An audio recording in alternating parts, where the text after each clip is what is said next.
What's up, everybody? Paul here from the Hoops Crew, and it is the Paul James Show, our Monday night review episode off the back of a monstrous 101-point win against the North Melbourne Football Club. Looking forward to chatting to you tonight. Thank you to the chat that's popping off. Some of you are already bouncing around going, what with the timing? All those, bit of confusion. Ben has had a rough couple of days, and I thought he'd organise for the 7:30 start for me. Hadn't scheduled it for 8 o'clock, but here we are. We're getting started. So apologies, a few people a little bit out of whack here. I look forward to chatting to you all anyway, and apologies to any of those who are tuning in after the fact and missed us when we went live, or at least missed the beginning of the show when we first went live. As always, blame Ben. Looking forward to chatting to all of you, though. It's great to see Thomas in there. We've got Flash that's popped in. Jackie's arrived. Mark's here. Looking forward to chatting to all of you over the course of tonight. It's going to be a good one. Like I said, there's quite a lot for us to discuss. Of course, the 101-point win against the North Melbourne Footy Club is huge. We've got the rest of the round that we need to recap. I responded to a comment today off the back of a video I put up. Enough of the Week is live for the week, where I discussed the AFL fixture and got some comments there saying, well, Paul, what would you propose? And so I wanted to get Ben's help, but he is a little bit under the pump. I take the piss out of him. He's a little bit under the pump, so he didn't have time to prepare a graphic like I'd hoped. But I've made it's all on paper. While my Year 12s are doing a sack today, I was organising the fixture for round 24. So the AFL, if you want the job done, just employ me. I've got you covered.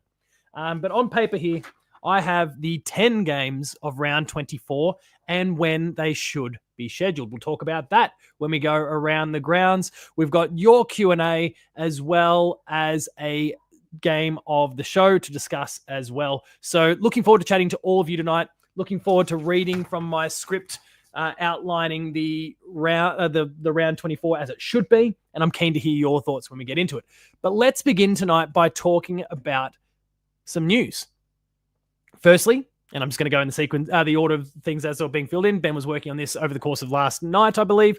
The first point is that Toby Green has copped a 1-week suspension for essentially being a dickhead. And it's not because of the comments about Tom Papley and him being a little bit hefty at the moment. No, none of that. Just the fact that he's an absolute bellend and decided to just try and bury Isaac Heaney's head into the turf. Hi, Amy, having popped in for the first time. Not looking forward to chatting to you as well. Toby Green decided to jam the elbows in. He's copped a week. They are not contesting it because, of course, they weren't going to get off. It was a dog move, and it was actually, to be fair, something I thought was out of Toby Green's game. That he had learnt how to, there's a dickhead tax. People have dubbed it the Toby Green tax in the past. They're kind of the same thing here. But it was a very deliberate act. There was kind of a bit of malice behind it, a bit of spice in there, and I'm firmly of the mind that he deserves to cop the week. I think Toby's been dudded on a few occasions in the past, but he deserves to cop the week here. And what is a shame is I thought this was behind him. I thought that he had matured a little bit, that the captaincy was going to lead, that he would play on the edge, that he would still play that really ruthless game that would, push him right to the limits of what's considered okay, but he was going to stay on the right side of the line. Wrong. And as Jackie says, maybe Toby just hates Sydney, and that's fair enough as a crosstown rival. Maybe it's a bit of that. Isaac Heaney is his business partner too, so I wonder if there's a tricky conversation for the two of them post-game. Brendan's popped in for the first time tonight and also says, free George Stevens. We love him. How did he think the cameras weren't going to pick it up? He doesn't think about it. And to be fair, most players don't. They are out there, they play the football, and a lot of the noise, the movement on the outside is just white noise. It's just a blur around them. They don't think about it and someone like Toby, absolutely the white line fever kicks in, or he's seeing red and just does what he does without thinking. The connection from brain to the various limbs is non-existent at times, I think. And so he's copped a week for it. But the more Geelong-centric news, the thing that we are far more excited about is the fact that as of a couple of hours ago, it was revealed that Oshene Mullen is going to be sticking around with the Geelong Football Club for another 2 years. Let's bring it up. There he is. Osh, number 34, has signed on to the end of 2027. Irishman Oshene Mullen has put pen to paper to remain at Geelong, locking away his future for the next 2 years, taking his stay with the Cats until at least the end of 2027. Obviously, a little bit of history there for people, and we've discussed this a little bit in the Discord I've seen already. But also, I think we've done some player focus spotlights on him over the past. Signed with the Cats at the end in October 2021 as a Category B rookie. Of course, there was a bit of a mess there initially. He came here, went home, then came back and gave it another crack. 2022 debuted in round 9, 2023, played 6 games, 12 in 2024, including our 2 finals that year. And of course, this year has been a prominent feature. We were all, and I don't think there's anyone in the chat who I've not seen be a little bit concerned, not saying cynical, not saying kick him out, but a little bit concerned about where his place was within the club at various stages over the course of this year, especially when he had a few bags kicked on him early. But he has absolutely lit it up since, I think, the Nick Dacos game where he got popped on him in a tagging role. He has absolutely exploded. It's been fantastic to see. And as Mark says, Oshene has become an incredibly important player for the Cats. It's really, really good to see. Goldie apparently really likes the news as well. She's barking away at the door. So 2 more years of Oshene Mullen. You love to see it, and looking forward to see him hopefully kick his first goal nice and soon. He's had a few shots, including this past weekend, and one of these will go through sooner or later. Hopefully it's not a Jake Colajasny style job where he kicks it and then we're guaranteed to lose.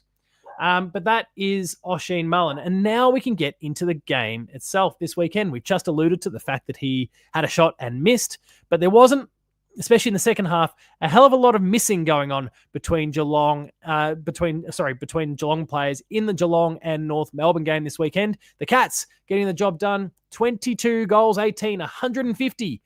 Beating North Melbourne 7-7-49. North won the final quarter by 5 points, but Geelong had put the cue in the rack. We fed it to Jezza a couple of times. He got his 10th. He got his 11th. We probably looked for a sneaky shot at trying to get him 12. As it is, Mark Lacroix has been posting some really high quality stuff on Instagram the last few days as the king of Marvel still, and it was good fun. Please make sure to go check out his Instagram if it wasn't a story. I can't remember how he posted it. But that was a good bit of fun. His record remains untouched. Jeremy Cameron with 11 goals, 1 on the weekend, could have really been 15 with some of those sprays that he kicked at different stages in the second through third quarters. He really could have had that 10th and 11th really early and potentially pushed on to close to 15, which would have been good for his endeavours to win the Coleman medal this year.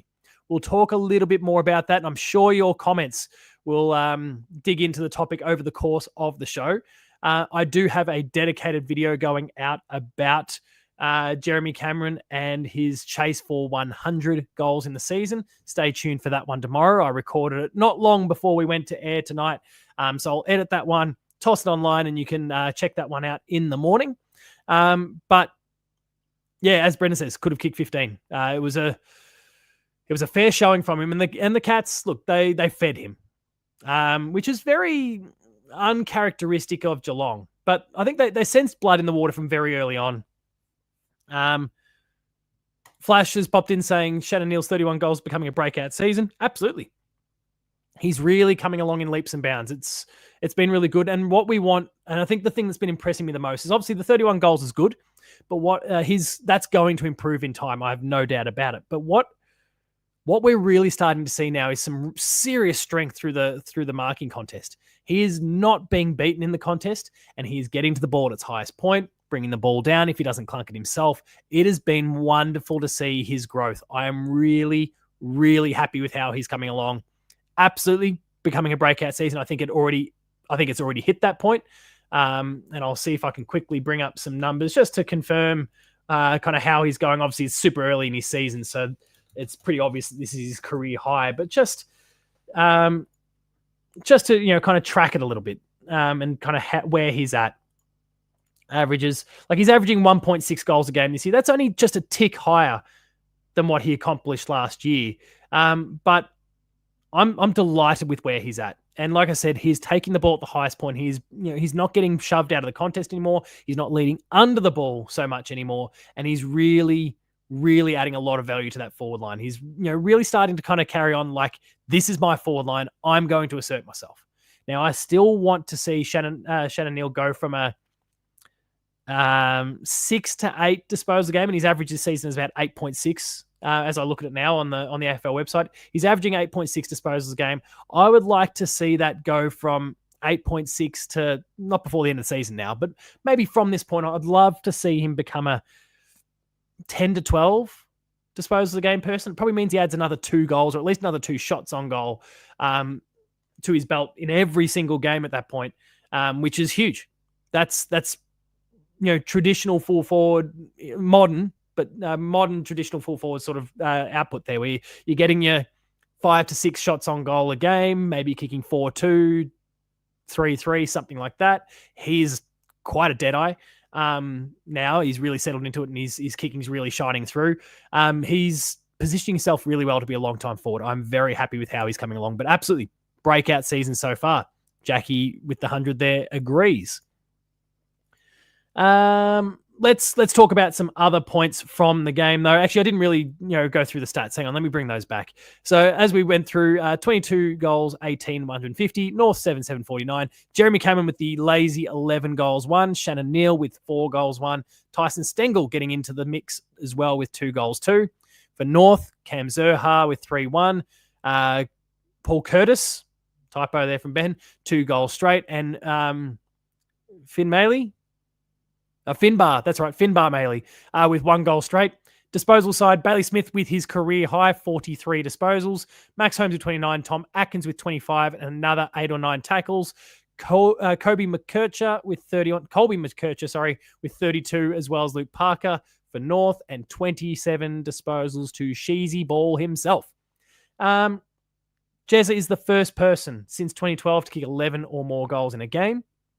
It was and obviously closing in on a record from Mark Lacroix at Marvel Stadium. Not quite reached it in the end. This is Geelong's first 100-point win since 2022, our premiership year. I don't know. What does that tell you? We're going to win the premiership again, of course. The chat, you're popping off. When Jezza last won the Coleman, he kicked 67 goals, so he's already having a career best season. In terms of the home and away, he is. His career best is 2019 with 76. Sorry, I went through all this before with a dedicated video. People will be able to check that out tomorrow, as I referenced. But 76 goals in 2019 was the year. That includes 3 finals at that point, because obviously 2019 they went to the grand final. Didn't feature much on grand final day, but yeah, he had a few extra games in that season with the finals as well. So he's well and truly ahead of his career best when you talk about home and away. He could finish the home and away on, 90. We've got 4 games left in the home and away. 21 goals to get, so we're talking about 5 goals a game. I think he can notch that up, and then it's just, how far do we go? And I guess what I want to hear from all of you as we move through the show tonight, and we don't have any conversation starter prompts from Ben tonight when it comes to Q&A. So I'll be looking to field your questions. This is what is, and I want to hear your thoughts. We'll put that in there. If someone's got a super chat and wants to shout out their ideas sooner, please don't hesitate to use the super chat, and I'll pin it and we'll discuss it. But otherwise, we'll hold off till Q&A and discuss game by game. What do you think Jeremy Cameron is going to get to the 100 goal milestone, if you think he will? And it's going to be really fascinating viewing. We saw Baz getting up close and personal with some of the North fans. A little bit of tongue action waving around for some stupid reason. I didn't really understand that. Pretty old bloke that seemed to have gotten under his skin, or that he was pretty happy getting under the skin of. Not too sure what the go is with it, but it was typical Bailey Smith, constantly entertaining. And yeah, 43 disposals. It seemed to get under his skin as well, and he put in a bit of a blinder. We had no injuries for the game. And of course, one of the other big talking points is Paddy Dangerfield and his souvlaki. I've seen some commentary out there from people suggesting that this was a little bit arrogant from our captain. Now, this is a bloke who we see all the time, sitting on the bench, foot draped across his other leg, chilling out, having a great time, not taking things too seriously, even when the game is tight. He's a very relaxed individual. I'm not at all concerned by the fact he was eating a souvlaki. Is it the best look? No. Is it disrespectful? I guess if you want to be a bit precious, then it can be perceived as such. But was it intended to be? No. The guy just wanted to eat. His game was done. He'd already subbed himself out. He was munching on a souvlaki. Enjoy it. Smash it. It looked actually, and Brendan's just jumped in saying, it looked bloody good. Jackie says people need to relax. Absolutely. Arrogant, he finished for the night and wanted some hot food. He was subbed out. He's allowed to eat. I wholeheartedly agree with all of you. Is it a good look? No. We're a professional sport. You don't see, equivalents in other sports doing it. It's not the best optical look, but I don't care. He's our captain. He's done a fantastic job. He's played more than 350 games. He's in his final probably 18 months of AFL football or thereabouts, potentially. Let him enjoy it. Just let the bloke enjoy his souvlaki. Bloody sooks. Not all of you. Obviously, you're all on the same side. Practicing for when he's coaching from the box in the future. Yeah, he's doing a Mark Bomber Thompson with that one as well. So, good stuff. Ben doesn't have a graphic for me here, so I need to go check out the coaches' votes. Of course, it was a Geelong clean sweep. I have seen them, but I don't have a graphic for him like he usually does. He's usually all across this. Here are our coaches' votes from Do It On Grand Final Day.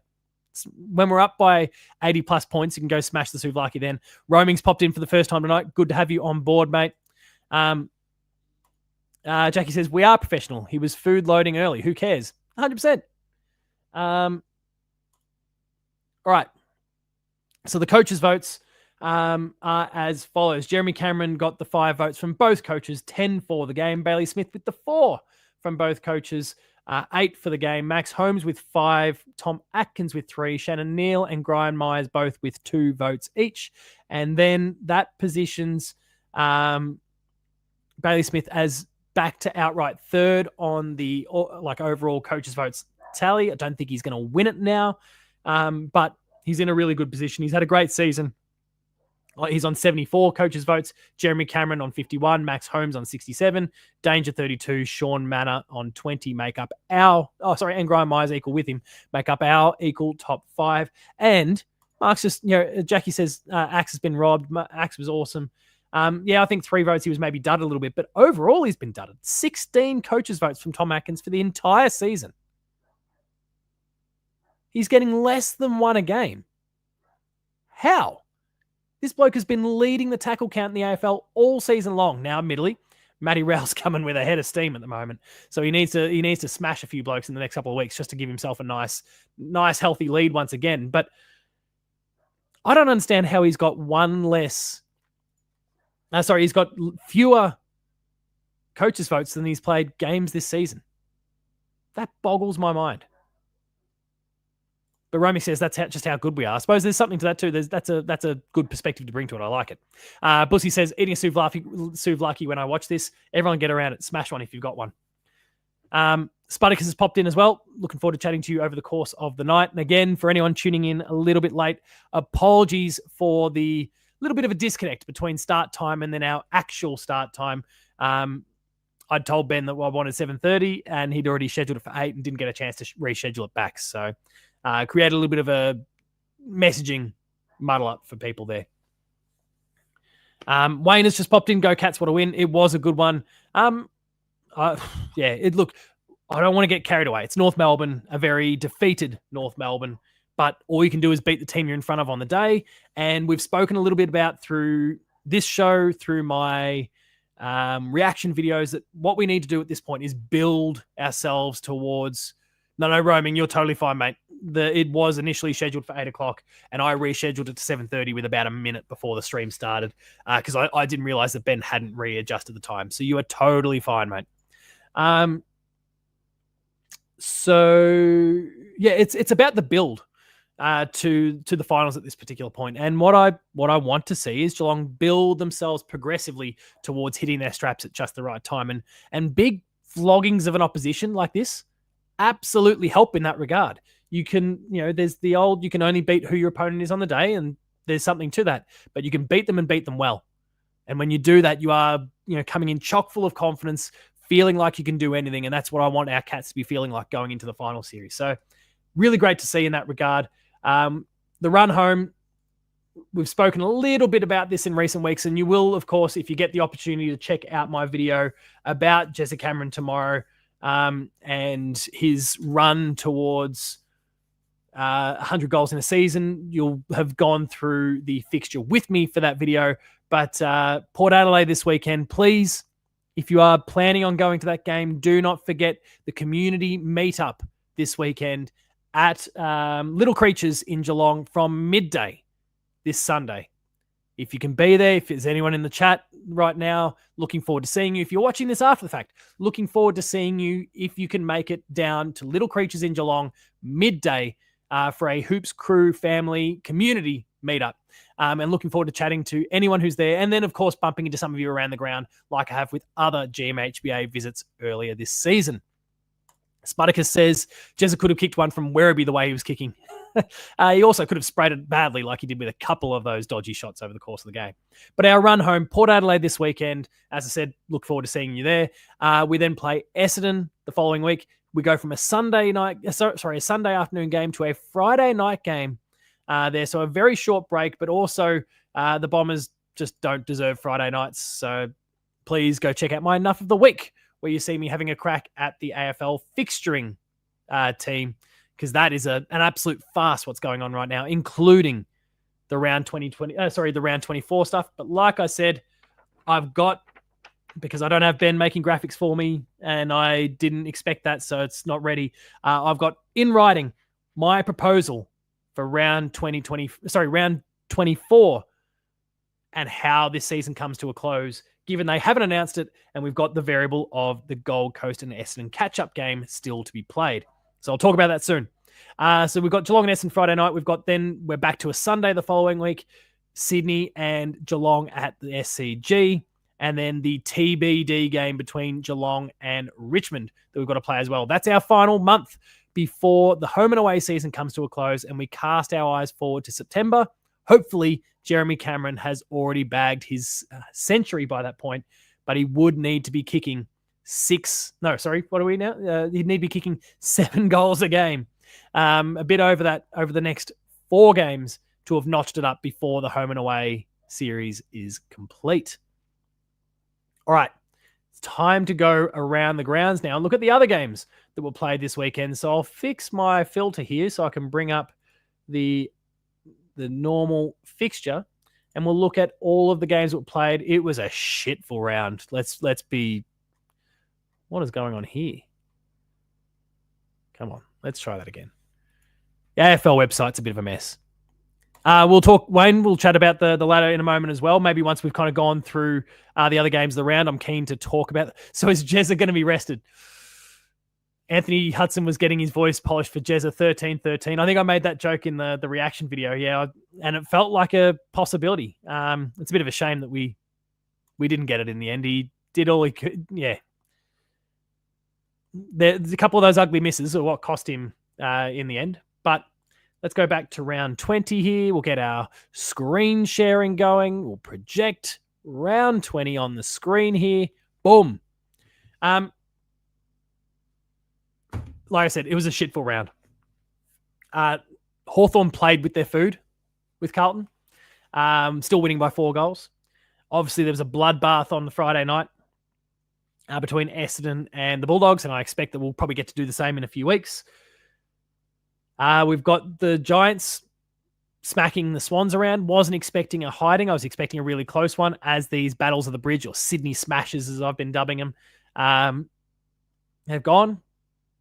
But I guess Toby Green gave us a Sydney smash by popping Isaac Heaney's head in the turf. Another flogging out of nowhere. Didn't expect this. The reigning premiers to get smacked by 66 points against the Suns. The Suns obviously playing some really good football, a very good team, but I wasn't expecting them to more than double Brisbane's score in good conditions, winning by 66 points. Freo smashing the Eagles by 49. The Cats, obviously, we've already discussed our 101-point thrashing of North Melbourne. The other game on Saturday night was another hiding. It wasn't good if you wanted to watch football and you were a neutral for any of the 4 teams that played, because the average margin was 99.5 points between these 2 matches. Adelaide winning by 98 points, the biggest margin in any showdown of all time. And then our Sunday games look like they were going to be stinkers as well. Collingwood winning by 36, a bit like Hawthorn, just kind of played with their food a little bit here.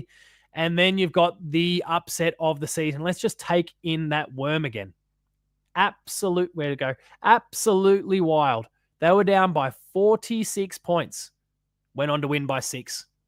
That play was extraordinary. The way St Kilda you could see Nas's footy IQ come to the fore. They've got a very smart coach. Say what you want about Ross Lyon. He can be a very negatively minded coach in terms of the way he plays a very defensive game. But he's a very clever coach at the same time, and he's instilled his players with some of this intellect, and the way both Rowan Marshall, maybe future Cat, and Nasiah Wanganeen-Miller set up that play was fantastic. And they remained composed despite there being a lot of confusion with the 6-6-6 being implemented and players needing to be in their positions. And for as brilliant as St Kilda were, Melbourne were equally terrible. They didn't handle that situation very well at all. Of course, there's been so much talk about Keziah Pickett and how wonderful he's been this year, but he just did not run when that play got started. And Amy's just popped in saying, absolutely shocking by Melbourne, though. Yeah, for as good as St Kilda were, Melbourne were equally bad. Membry owns you. Tim Membry comes back in and Collingwood win, kicks first goal of the game. What did Neil do? Stat pad against North. So did Jeremy Cameron, but he's leading the Coleman by 21 goals right now. So let's not get too carried away. Brendan says you could almost make a case that Melbourne were tanking, but they don't have a first rounder this year. Yeah. Who's got their first round pick, Brendan? I can't remember now. And genuinely, I don't remember who's got their first round pick. So let me know. Ross at 3/4 time, I'm over it. Do whatever you want. Apparently, he also said, look, if you could just put in a little bit for my 500th game as a coach. And he said that himself. So, okay, Brendan. So it was Essendon. Well, congrats, Essendon, I guess. Simon Goodwin, for fuck's sake, I'm sick of holidays in September. Just do something other than pulling your tip. And then also we'll just highlight when it comes to that, because I mentioned Keziah Pickett. We've now spoken about Simon Goodwin. That clown who was on Twitter, the Cozzy Owns You Twitter account, who didn't post a photo of Simon Goodwin's car as people had initially feared or thought, but is still just being an absolute dickhead on Twitter. Can we just not? Do we have to even put veiled threats online? We're better than this, all of us, including you, Cozzy Owns You. What I did enjoy was your I'm still standing tweet that came afterwards, that after all the news broke today. That was funny. But humor. We don't need to put veiled threats out on the internet. Just be funny. Fuck, it's not hard. Anyway. So that game, obviously, but that was shaping up to be a blowout as well. That was 46 points, and I bet people were switching off everywhere until all of a sudden your phones are saying, hang on, we've got ourselves a blockbuster here. Dial back in. It was an awful round of football with some, and I've already ranted and raved about this on, I think, both the Monday and Thursday night shows of last week, how the AFL concluded that Carlton, keep in mind, this is at the point when, so the matchup was set, the timing was not, when, how they came to the conclusion that Carlton needed to play Thursday night, that Essendon needed to play Friday night, and that North Melbourne needed to play Saturday night. For as much as it was against us and we like some primetime viewing of our Cats, that game should not have been in primetime. It was insane, the fixturing this weekend, and it didn't help. Obviously, there's some blowouts, some teams really struggling at the moment. You get it. But the logic behind the timing of some of these games floors me. And we go back to what I discussed before about Geelong and Essendon a couple of weeks from now. How do Essendon get a Friday night game? How do they get a Friday night game at this point of the year when the times were fluid up until they locked them in maybe a month and a half, 2 months ago? It doesn't make any sense. We knew how the Bombers were going, and they've gotten worse. Let's look at next week. Do they have prime time? They don't. Thank God. But then the following week, there they are against us on a Friday night. What?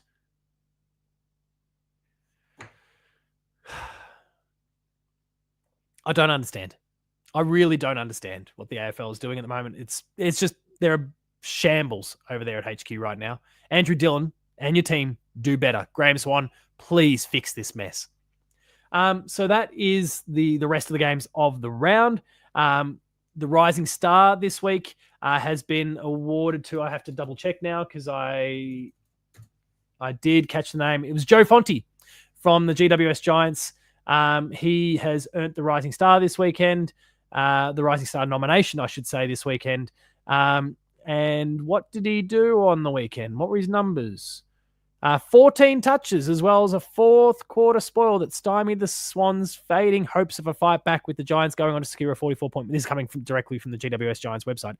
14 disposals and you get a Rising Star nom. George Stevens. Oh, there we go. Perfect from Jackie. George Stevens, robbed. Absolutely robbed. It's disgusting. You hate to see it. Gary's just popped in for the first time tonight. Looking forward to chatting to you, mate. We are about half an hour into the show already, so we are definitely getting closer to the conclusion than the beginning of the show tonight, but it's good to have you on board as well. Flash Movie Trivia says, if Voss was coaching Brisbane, where would they be on the ladder? I don't know how much of the problem is Voss, to be honest. I was a little cautious over... honing in on Carlton. I knew Nick Austin at Carlton, know him. I guess I know him. We've spoken. He was kind of the person that helped me kind of be in a little bit of the loop of what was going on at Carlton for a while. That's not the case these days for reasons that I cannot discuss online. But he and his team, it's not just him, and probably a lot of the leadership that have kind of approved or denied these things. And a lot of these decisions do, especially big ones, they do go through the whole leadership of the football club.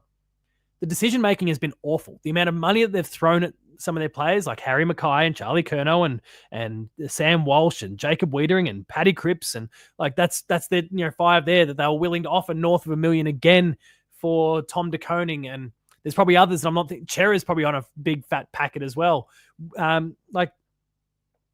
They've thrown so much money at their top end. Sard would be getting a lot too.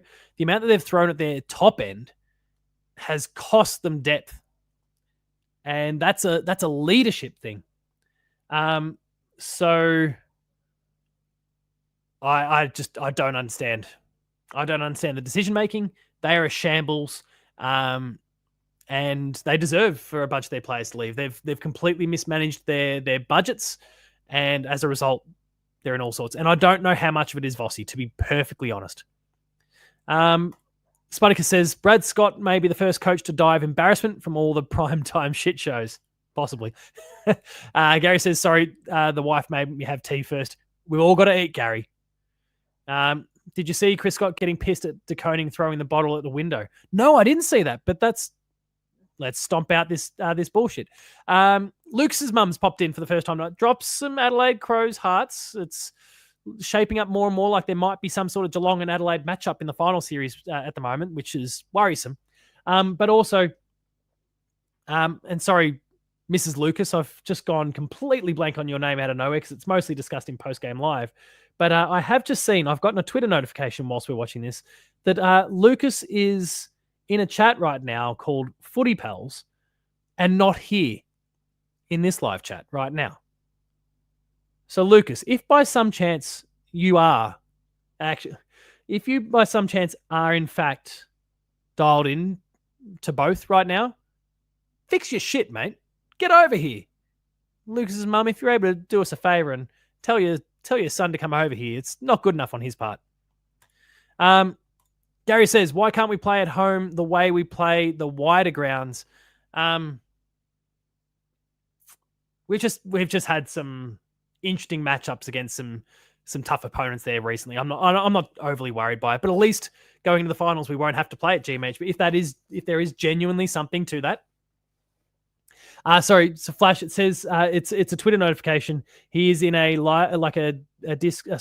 Twitter Spaces right now called Footy Pals. Foot IE Pals PALZ. It's not good enough, Lucas.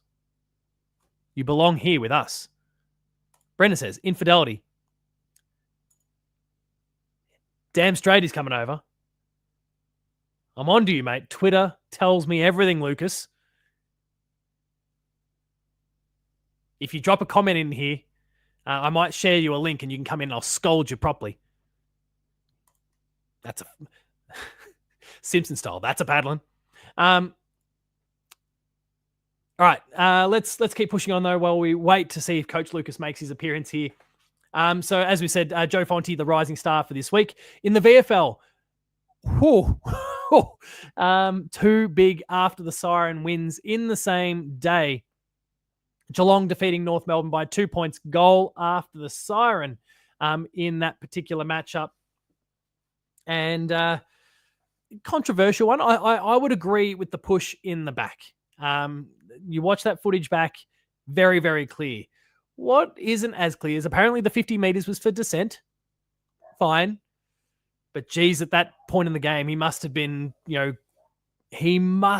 player must have been screaming abuse about the umpire's mother and all sorts of horrific things, because that's a big penalty to pay with what the umpires would have known to be just seconds left. Less than a minute would have been a fair and reasonable assumption. So when you're giving the opposition the ball at that point and giving them 50 metres to put them at the top of the goal square, you got to know you're making a big, big call.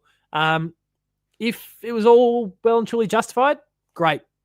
If that was a little bit of a 50-50 one and you've gone, blow the whistle 50 metres, because that siren would have sounded and he would have been having to have a snapshot. He wouldn't have been able to come off his line. And I reckon we probably would have lost. So, Flash has just popped in saying Harry McKay has only 10 goals in the season. Keep in mind, Harry McKay hasn't played much football this year. I'll check his numbers, but he's barely played this year. But I'm sure they'll be feeling really vindicated about signing on for like 7 or 8 years or whatever it is with the way he's playing his football right now. Total, he's kicked 10 goals. How many games? Where's it going to show me the number of games he's played? Come on, AFL website. Key stats. Player profile. Awesome. Sweet. Just how many games has he played in the season? That's all I'm looking for, AFL website. There we go. He's played 1, 2, 3, 4, 5, 6, 7. He's played 8 games. Oh, yeah, not great. Some other notes from that game. Jay Polkinghorne, 3 goals, 8 disposals. George Stevens, our boy George, 28 disposals and 12 clearances. And Jesse Malor. And Jackie's just asked about Jesse.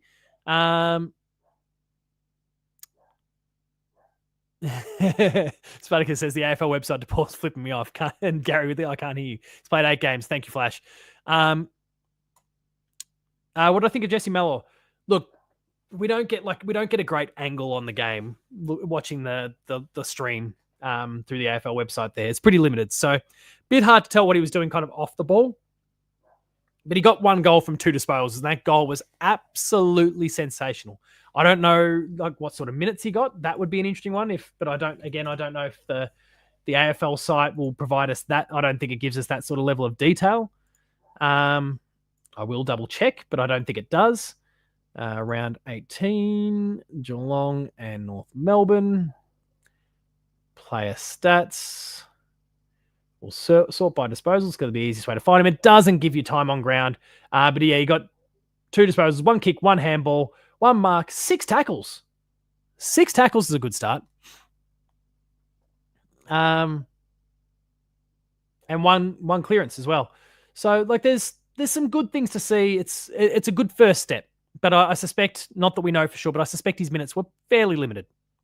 But I think he shows a lot of promise. That goal, that's class. That's real class. King George. JL's popped in. Who would you say? You're welcome, JL. I know you're a West Coast fan. You're welcome to jump ship, mate. When Harley Reid comes to the Cats, you are welcome to come and join us. We'll welcome you with open arms. You're welcome to come across. But he also asked, sorry, because there was a question there. Who would you say is the best cat skipper since 2005? I am with Gary, who's popped his response in. Joel Selwood, by the length of the straight, Gary says, and I would agree. Joel Selwood is the best captain we've had. I think Tom Harley is the most important because he was what the club needed at its most important time.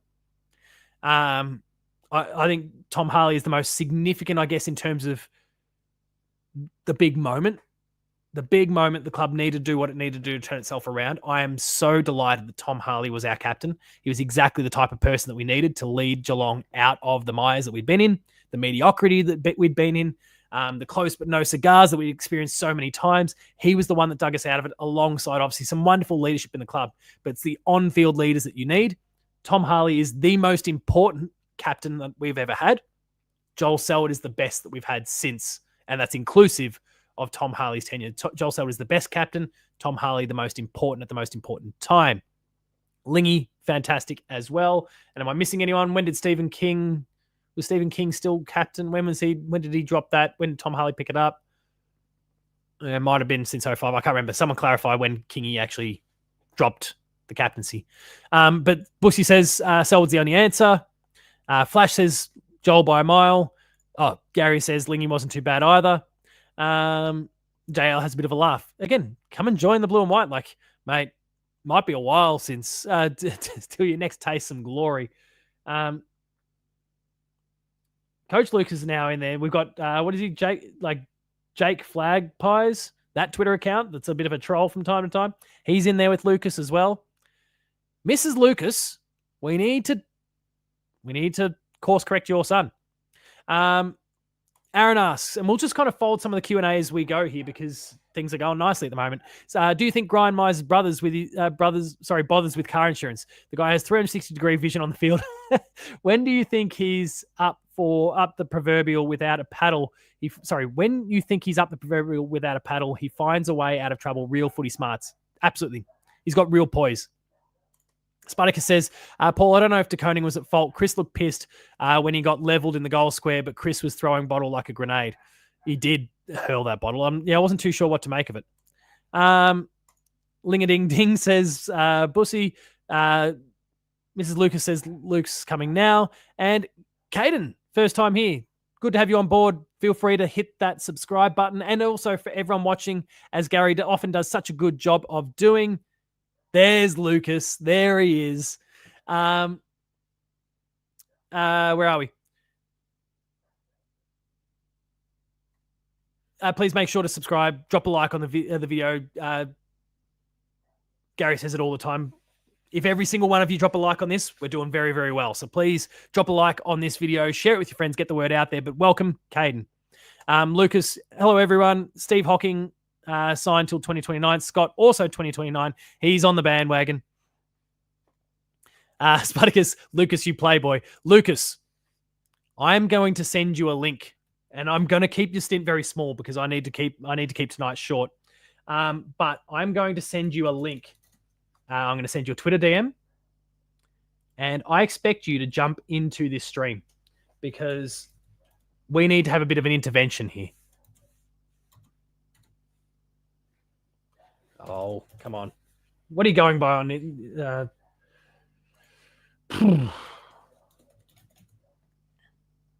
There he is. You're going to have to get out of your Twitter spaces that you're in right now, mate. Twitter DM coming your way. There we go. Stephen King was captain from 03 to 06. The intervention is coming, Lucas. It needs to happen. It has to happen. This is very much like Dexter. It has to happen. I'm getting Paul from his mum.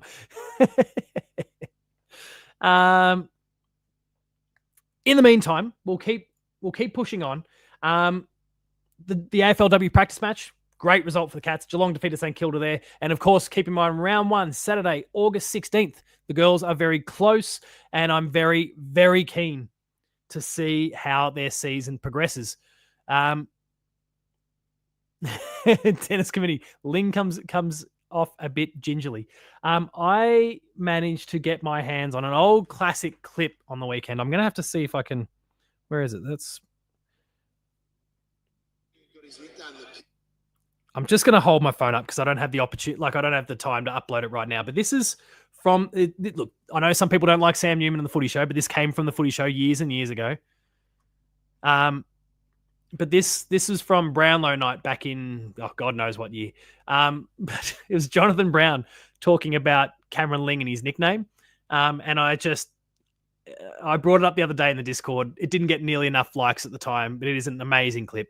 We'll play it and hopefully you can hear it through my speakers. Do you know how Ling got his nickname, the pig? No, because when he sweats it up, he looks like a big fat pig. Such a simple one. A very pissed Jonathan Brown. Good value.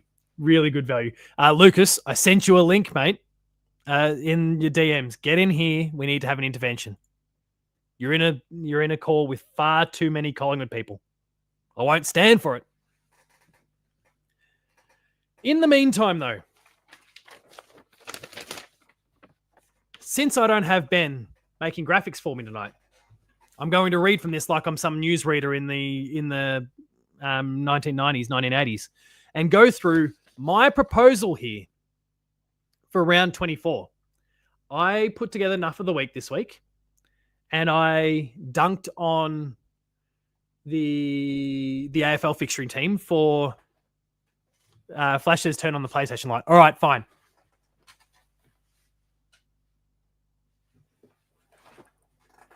And I dunked on the AFL fixturing team for an absolute basket case. The absolute basket case of a fixture they've put together, and the fact that they haven't outlined the round 24 fixture yet. And so I've put it together. I sat down today. My year 12s were doing a very important assessment, and I was so invested in it that I sat down and plotted out the fixture at the same time. So here's how. Now, remember, there's 10 games to be played this weekend because we've got the variable of the Gold Coast and Essendon game being dropped into the round because they still haven't caught it up from obviously the opening round debacle with the Cyclone. So this is how I propose it happens. And I'll explain the rationale around two matches in particular.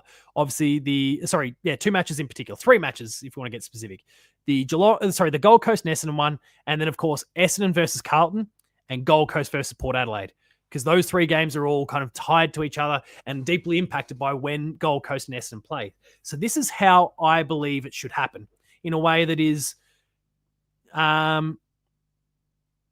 still not going to completely derail the season, or kind of derail things for all the other teams. Turn my light on, the overhead light. No, that really kind of messes up the light balancing for this. So I'll leave that one alone, Gary, but we can mess with other lights in the future, I guess. So here's how it's going to begin. Getting our papers together. I've only got one bit of paper. On Thursday, the 21st of August, Gold Coast and Essendon will play on a Thursday night. Now, actually, what I need to make sure I'm clear about, because I've obviously just ranted and raved about some of the horrible matchups that we've seen in some of these previous rounds. This is a different beast altogether because we've got the curveball of a game that's being rescheduled and just the teams that happen to be involved in it. Gold Coast is a good team. Essendon, Port Adelaide, Carlton, they're not. And so we're going to get some extra stinkers in this round, and maybe at not ideal times to ensure that teams get an adequate break. So the round begins on the 21st. This is outside of the COVID years. This is going to be the longest round of all time. Thursday night, Gold Coast and Essendon.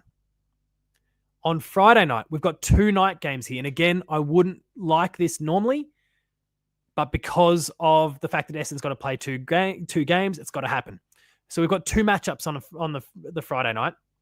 Brisbane and Hawthorn, that'll be at the Gabba, and Essendon and Carlton at the MCG. Now, you're going to get a big, big crowd for that. Oh, hang on. Why have I put that in twice? Have I put that in twice? Oh, shit. I missed a game. 1, 2, 3, 4, 5, 6, 7, 8, 9, 10. I've put a game in twice. Scrap that. Scrap Essendon Carlton. My fixture's even better than I first thought. Paul, you're a genius.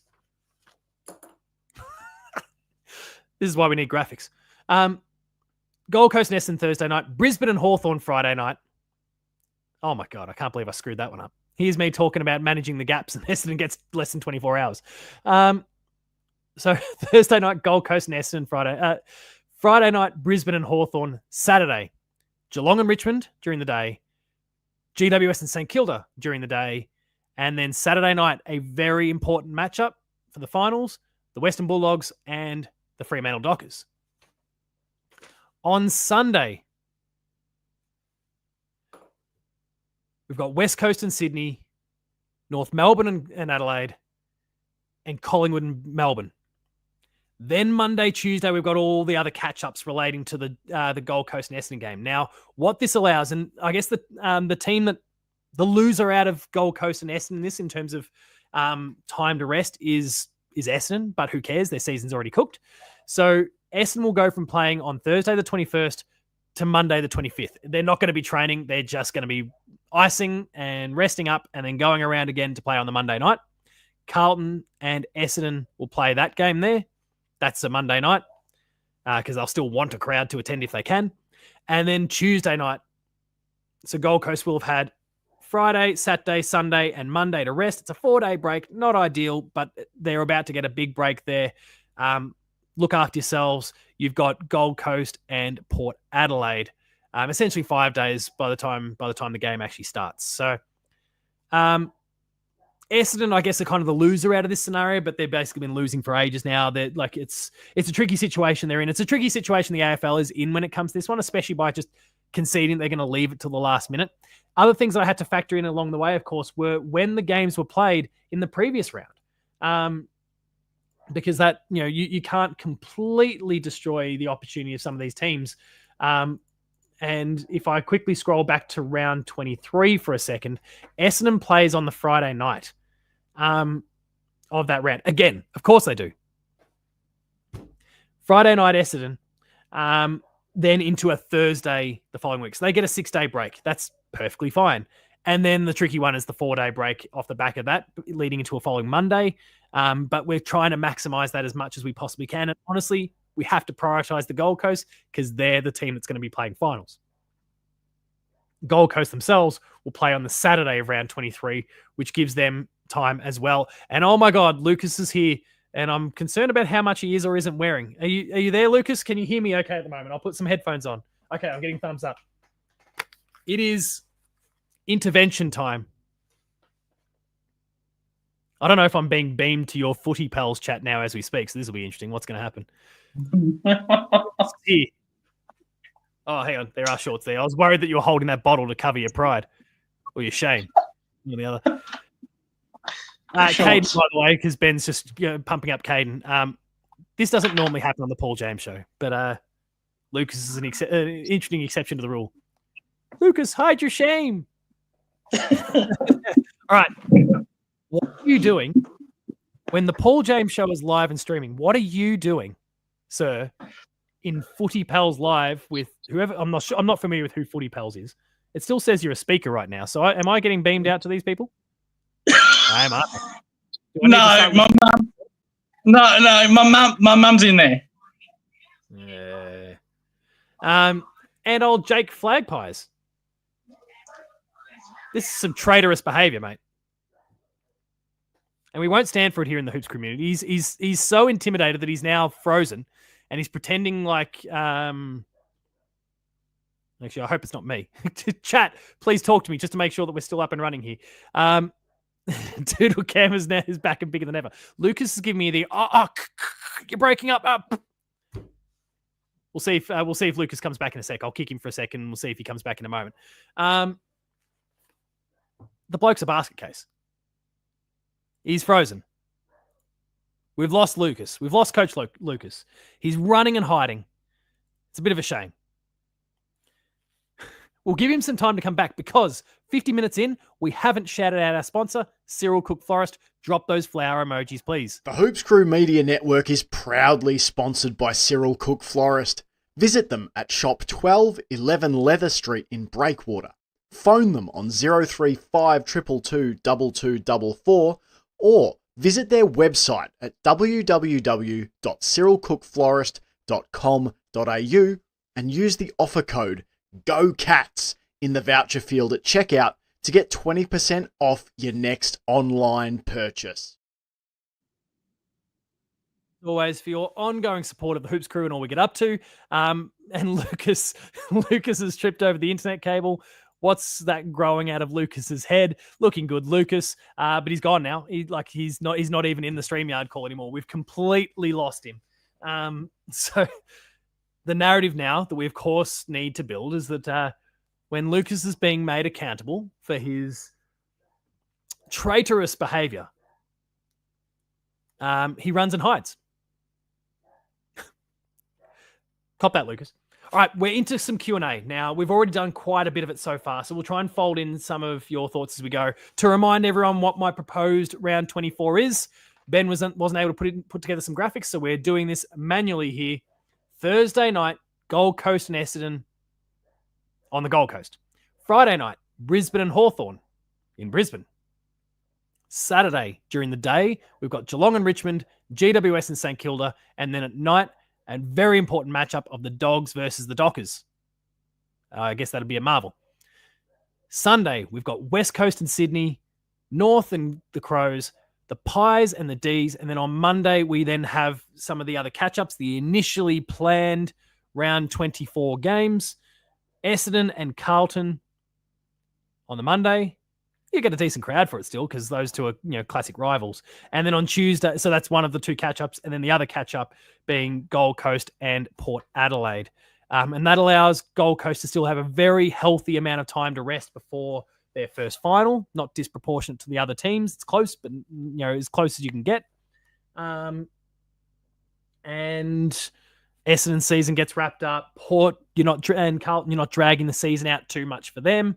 I think it feels all very fair in that regard. Alternatively, you could also, begin the round with something like Essendon, Carlton, and Gold Coast and Port and push the other games out, or then push the Gold Coast and Essendon game out till the end of it. You can kind of flip those two a little bit if you want, but it's much of a muchness in that regard.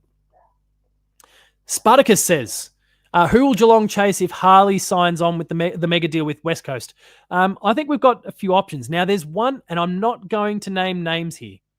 I asked Ben yesterday. I'll get rid of these because I don't think I need them right now. I don't think Lucas is coming back. I asked Ben to put together one of those thumbnails of a player in a Geelong jumper. I haven't heard this individual's name mentioned relating to Geelong this year. I have heard his name in the past. He played this weekend for a non-Victorian club and put in a pretty amazing effort. I'm not going to say anything more about this individual. I want you to stay tuned for the video that will go live. So today's Monday.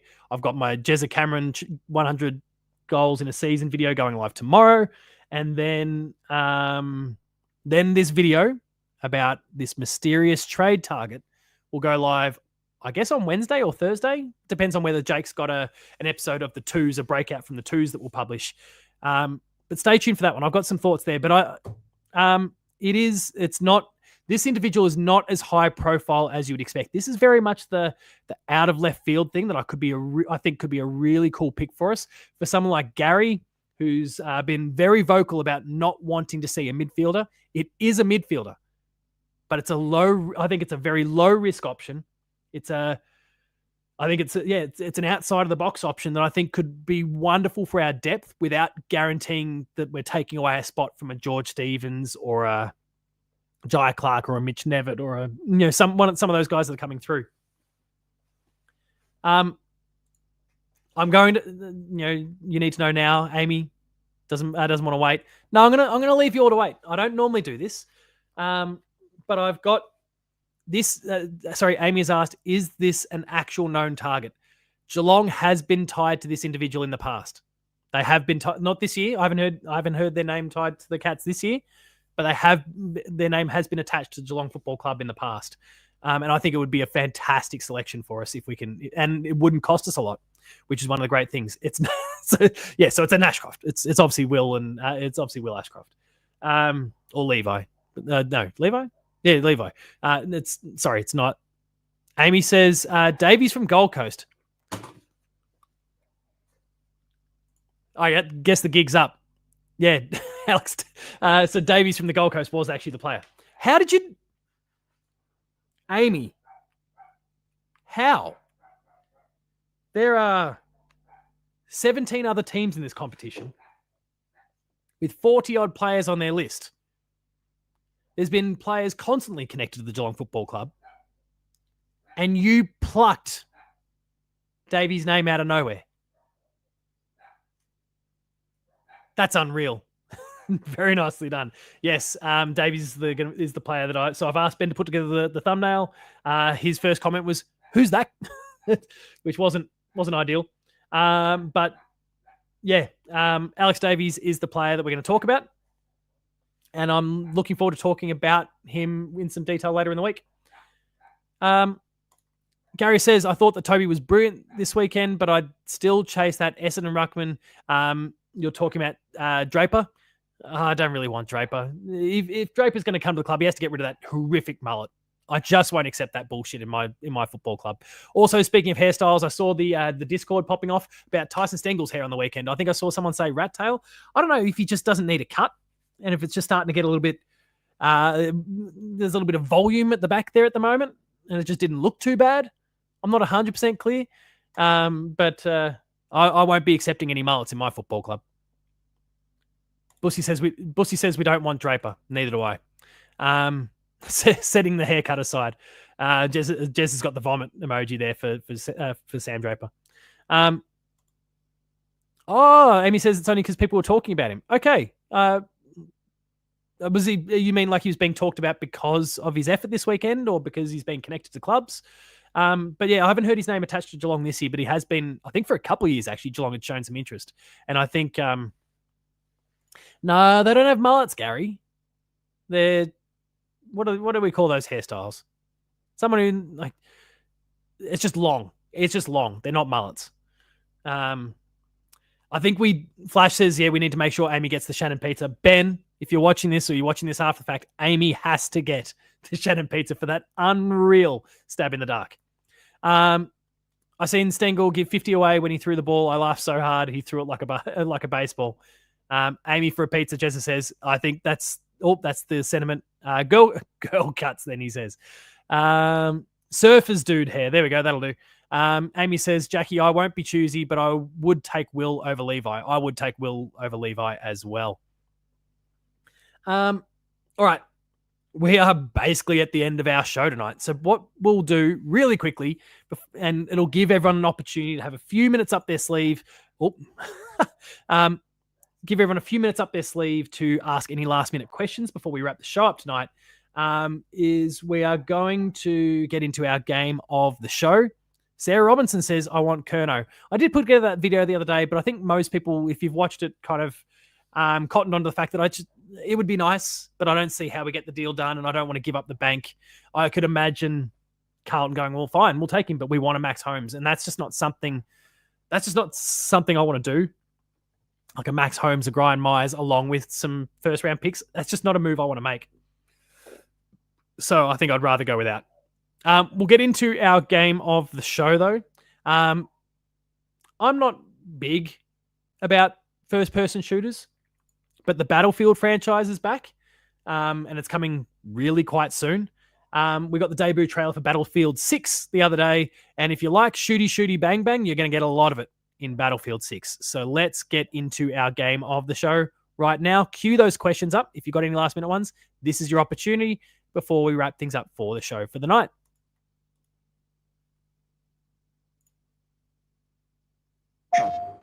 My fellow citizens, my fellow, we will prevail.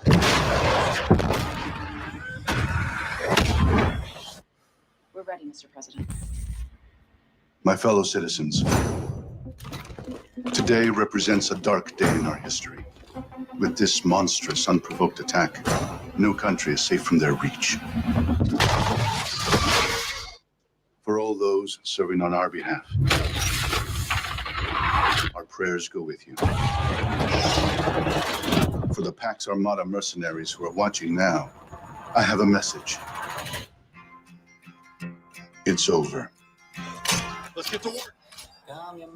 Oh, damn it. We're getting licensed music.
All right, that is Battlefield 4. The multiplayer trailer is going to go live on the 31st. That is just later this week.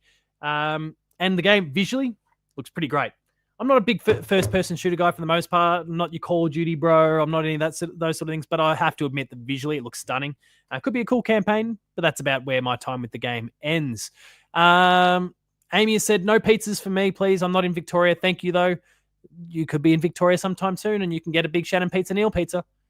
Dexter Resurrection Episode 4, absolute cinema. I was blown away. I don't usually say too much after I finish watching an episode of TV, but I looked at my wife immediately after we finished that episode, and I was just like the jaw dropped. That was one of the best hour and change TV watching sessions I've ever had. That was incredible, absolutely incredible. So please, if you're a Dexter fan, Dexter Resurrection is the show to go back to. They're absolutely nailing the very best elements of this show. Night, Gary, if you're still there, been good having you on board. You got to get in some video games, mate. Never too late. Josh Carr axing Ken with that axe. Did you see the GWS post, the Joker one? Not too sure. Flash asks, where is Amy based? Not in Victoria. All right. Last minute questions, if you've got them, but I will start to kind of get into wrap it up mode here. Amy's from Queensland. There we go.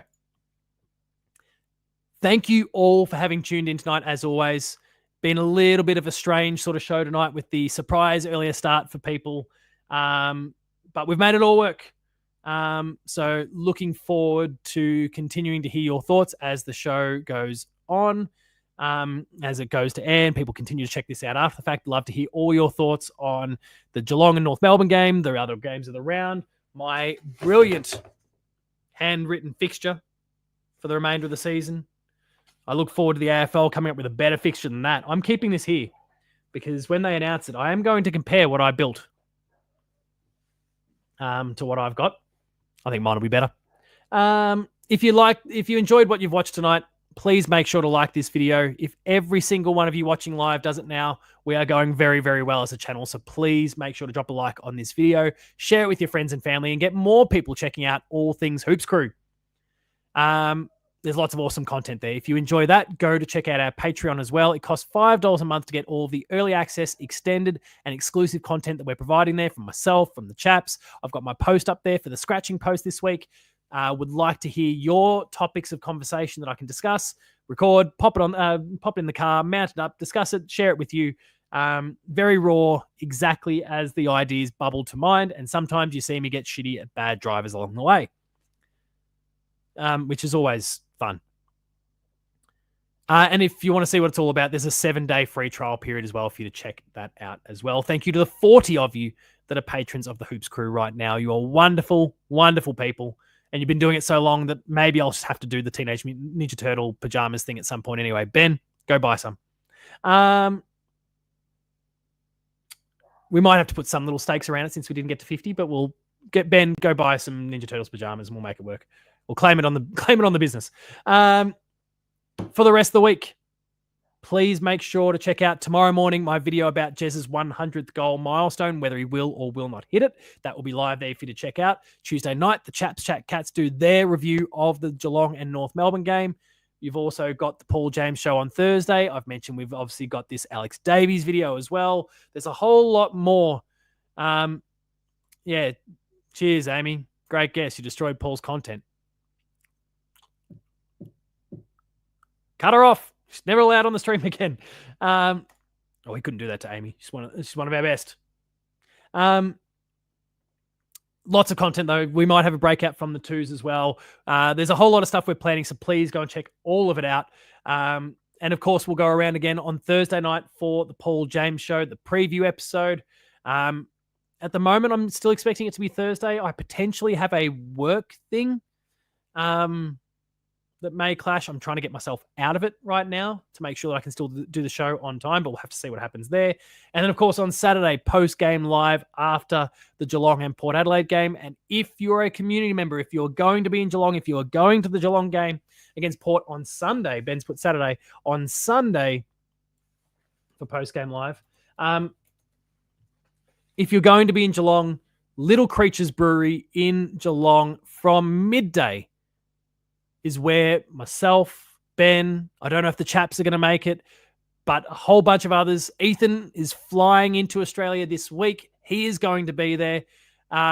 Very, very excited to meet up with a whole bunch of you. So come along to that if you're available.